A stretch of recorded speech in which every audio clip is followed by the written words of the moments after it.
Perawat cantik tuan muda arogan. Bab 026. Sepanjang perjalanan menuju apartemen Josh, wajah Sharon tampak riang gembira. Dia bisa bersenang-senang dengan bebas sekarang. Tiba di apartemen Josh, Sharon mendapat sapaan bertubi-tubi dari Josh dan disuguhi aneka hidangan juga wine. Keduanya seringkali minum berdua. "Aku tak mau minum wine," tolak Sharon. "Kenapa?" "Alasanku ngampus. Ku bilang aku melanjutkan kuliah." Josh tergelak. "Gadis pintar. Kenapa kamu memutuskan kembali menemuiku? Sudah terasa bahwa hanya denganku kamu bisa bersenang-senang. Dengan orang buta itu kamu hanya bisa mendorong-dorong kursi roda. Tak bisa berlibur dan menikmati keindahan dunia. Bagaimana kalau besok aku mengajakmu ke Maldives?" tawar Josh. "No, alasan apa yang harus kubuat pada Reza? Ya ampun, dia buta. Kamu bisa dengan mudah mengelabuinya." Josh merentangkan kedua tangan di sofa. Sharon mendengus. "Kau tahu dia seperti apa? Sekali dia mengangkat telunjuknya, semua orang akan bergerak mengikuti perintahnya. Aku tetap harus berhati-hati. Membuatnya tetap nyaman dan mempercayaiku biar aku bisa dengan bebas berkeliaran kemana saja dan bersama siapa saja. Uang ku dapat, kebebasan pun dapat. Menyenangkan bukan?" Sharon pun merentangkan tangan ke udara. Josh mesem. "Oke, terserah. Aku sudah cukup senang kamu menemuiku lagi. Jadi, gimana? Besok kita liburan?" Sharon menggeleng. "Lusa mamaku akan mengenalkan calon suaminya di acara makan malam keluarga." Josh mende, pasrah. "Oke, kita bisa pergi lain kali." Wajah Sharon meredup. "Why?" Josh bertanya dengan gerak bibir. "Aku tidak mendapat gambaran bagaimana masa depanku dengan Reza. Rasanya aneh, ingin maju tapi juga ada hal yang membuat aku mundur. Begitupun sebaliknya. Aku bingung tapi malas memikirkannya. Hanya merasa hampa mungkin." "Apa?" "Ya, cinta. Aku tidak yakin dengan perasaanku. Rasanya aku bimbang untuk berpijak. Jika aku menumpukan masa depanku di bawah naungan Reza, rasanya hidupku akan membosankan. Meski harus kuakui, aku tertarik padanya. Tapi entahlah." Sharon menggeloso di atas meja.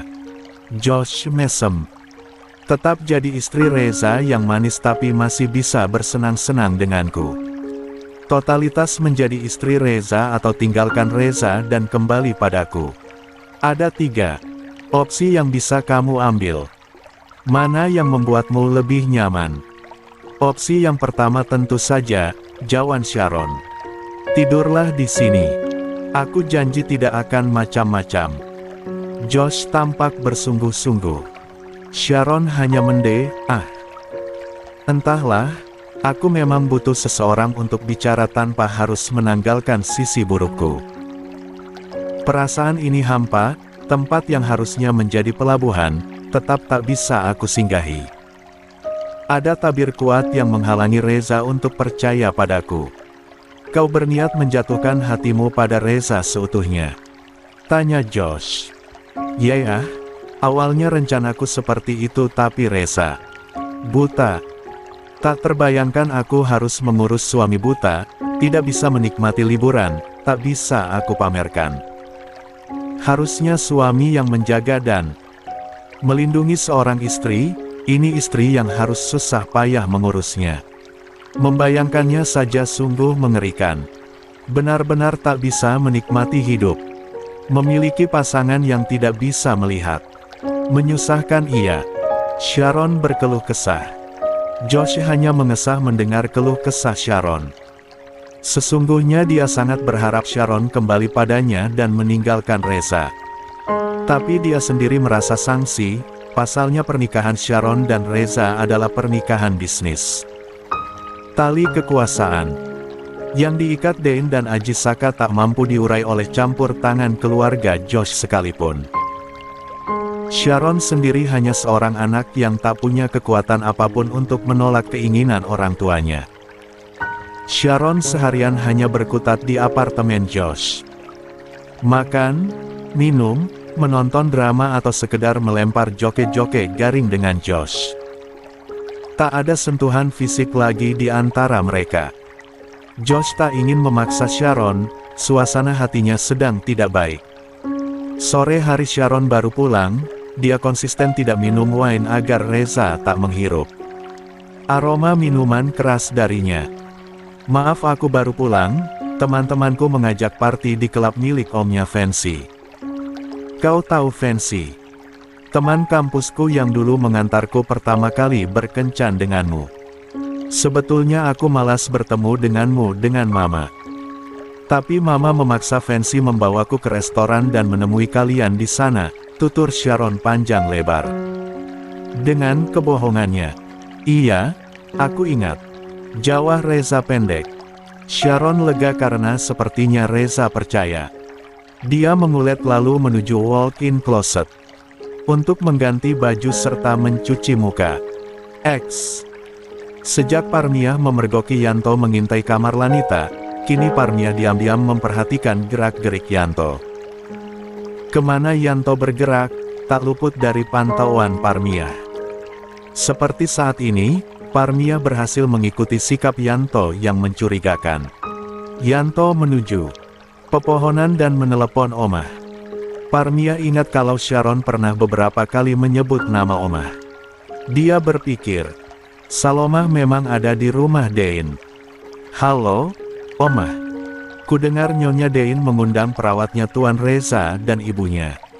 Yang benar saja, ucap Yanto. Parmia mengerutkan kening mendengar ucapan Yanto. Saat ini dia bersembunyi di balik rimbunnya pepohonan.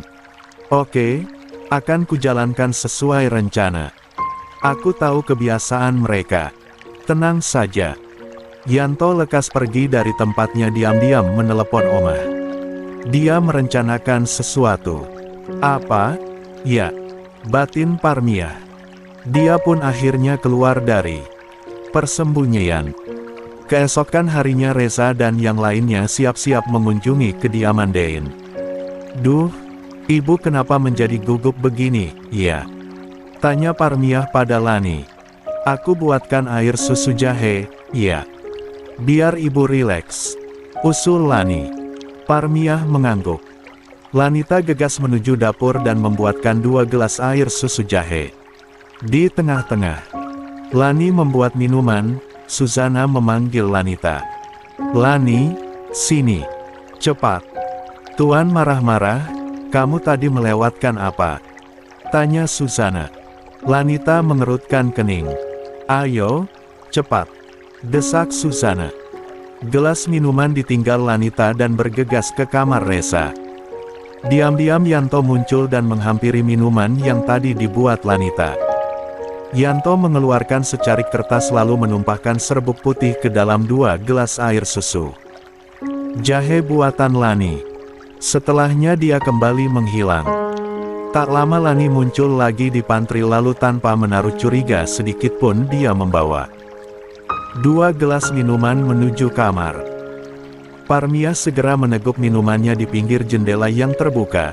Dia menghirup udara dengan rakus agar rasa gugupnya hilang. Sementara Lanita segera merias diri. Tak lama Parmia merasa perutnya melilit.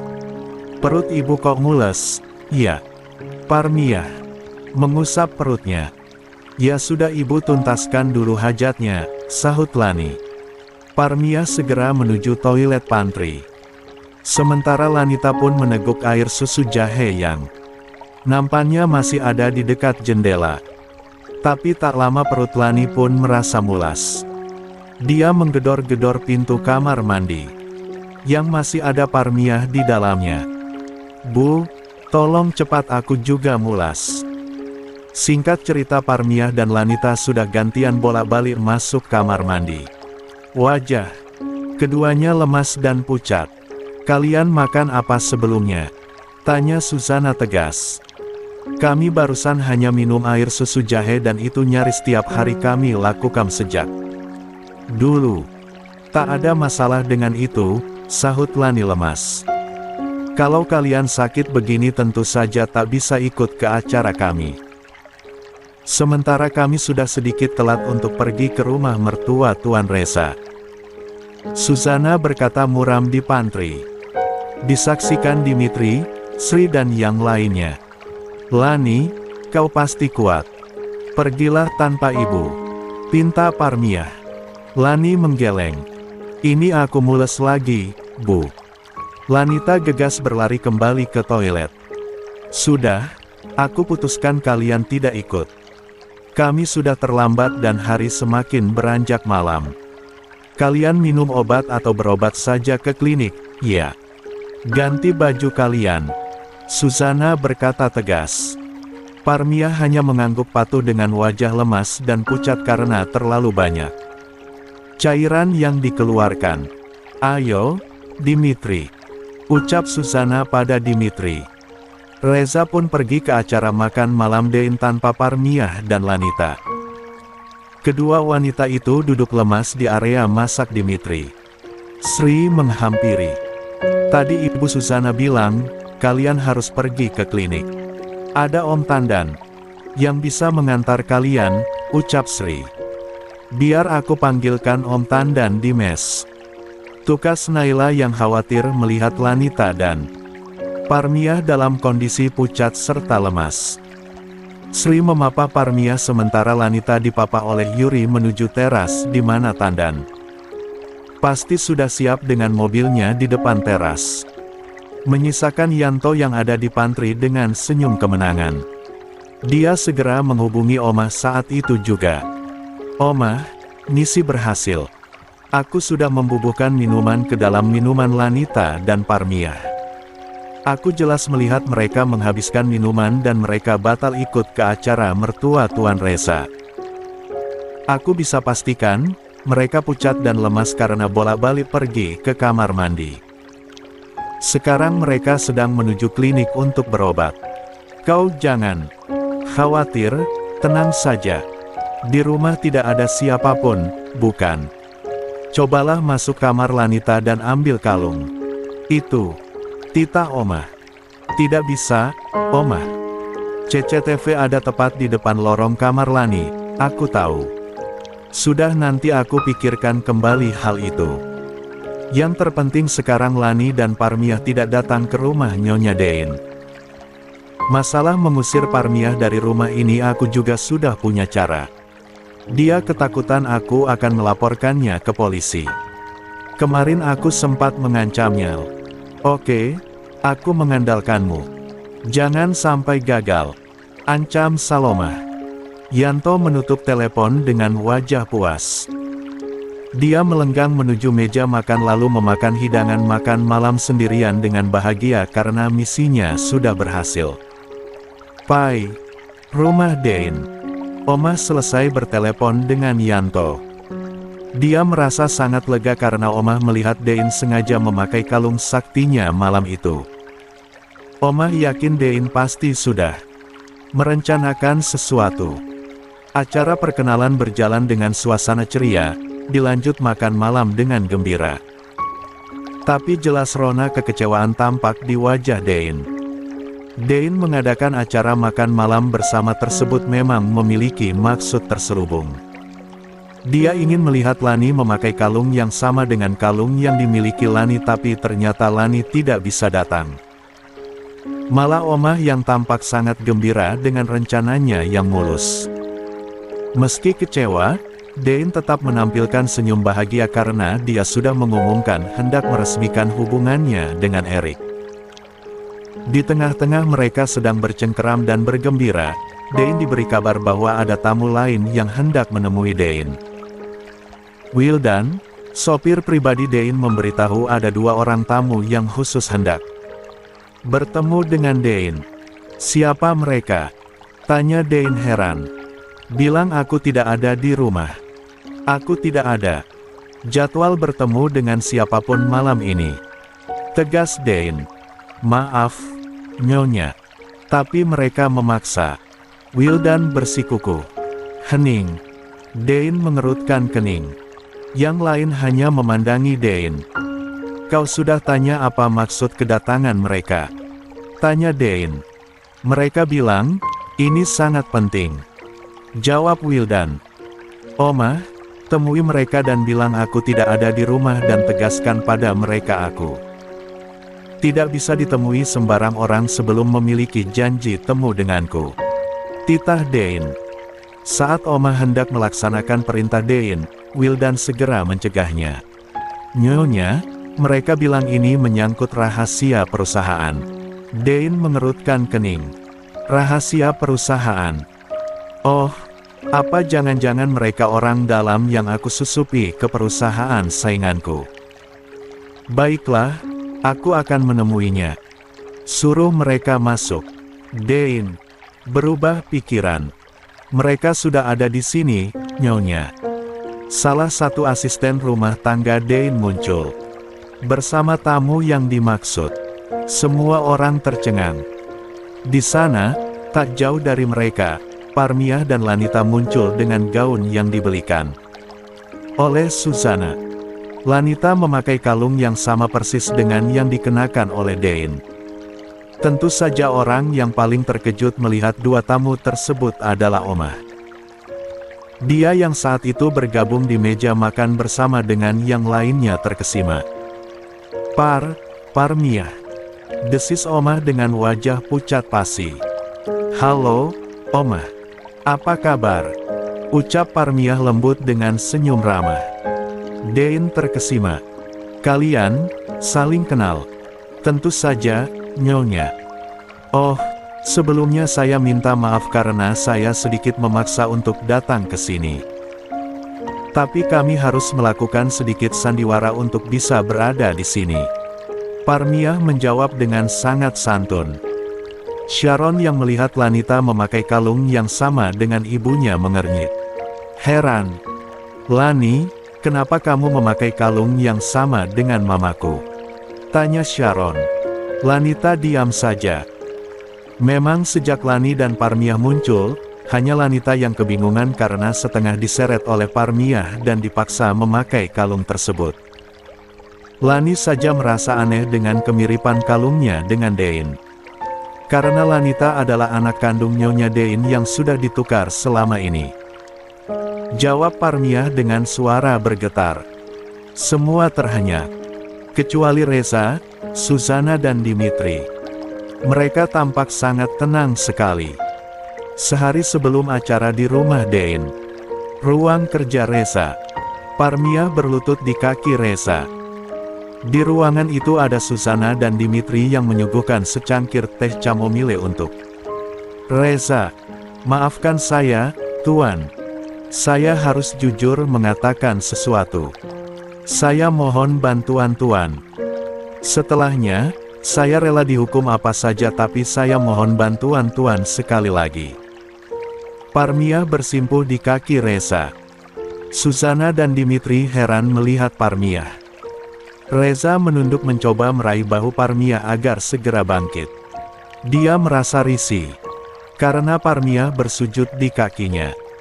Susana membantu Parmiah berdiri. Ibu duduk saja dan katakan dengan jelas bantuan apa yang ibu inginkan dari Tuan Reza. 1, ucap Susana lembut. Parmiah duduk lalu terisak. Sungguh saya beruntung bertemu dengan Tuan di sini, entah dengan apa saya membalas kebaikan Tuan. Parmiah menangis. Tuan, saya ingin mengatakan suatu rahasia besar yang selama ini saya simpan rapat. Rahasia kejahatan saya tentang status Lanita. Jeda. Raut wajah Reza menjadi serius. Lanita. Iya, Tuan. Kenapa dengan Lanita?